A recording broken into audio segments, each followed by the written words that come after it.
Mutual Broadcasting System brings you The Affairs of Peter Salem.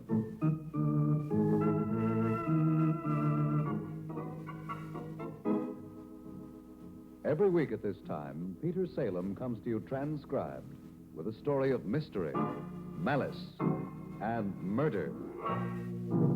And this week, it's The Affair of the Murderous Mirror. I am Peter Salem. I shall not take the time, however, to philosophize or ramble on about one thing or another. Because, you see, in the old house that Marty and I live in the estate is overlooking the river, we have a visitor. My name is Joan Winson, Mr. Salem. Mrs. Joan Winson. She's rather young, quite pretty, and thoroughly frightened. You must listen to me. More than that, you must try to believe me. She couldn't have been married for very long, nor had she lived for any great length of time with the terror that now shone in her eyes. No one could live for any great length of time with such terror. I've been married 3 months. My husband, Eric, and I met aboard a ship. We'd both been in Europe. We fell in love and married. When my mother died, Eric and I moved into their old house on 74th Street.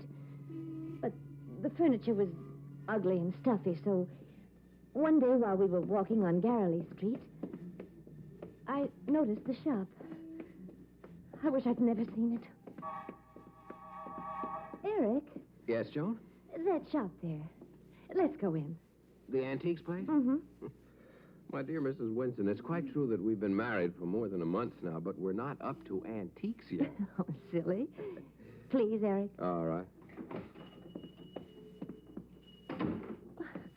Eric, what a funny place. Could stand a few lights. You can hardly see the furniture. The pieces look like big, crouching animals. It was your idea. Bet if you opened that wardrobe in the corner, bats would fly out. You said bat, sir? I'm afraid I startled your good lady, sir. You startled me, too. I said bats. Oh, you'd be wrong. If anything were to come out of that wardrobe, it would be something quite different. Like what? I hardly venture to say. You see, sir, a lady hanged herself in that wardrobe. Oh? Joan, do we need a wardrobe? No. Especially not that one. Well, then... Eric? Hmm? I just noticed that mirror standing against the wall there. What about it? Oh, it's beautiful. I think it's the most beautiful mirror I've ever seen. It's very old. They don't make glass like that anymore. Well, Joan, what's the matter? I look so funny in this mirror. Darling, you never look funny. Besides, the glass needs cleaning, that's all. There's a story about that mirror. Eric, I want it. I can put it over my dressing table, perhaps. Oh, it's so lovely. And not very expensive either. Only $50. Well, that isn't much. No.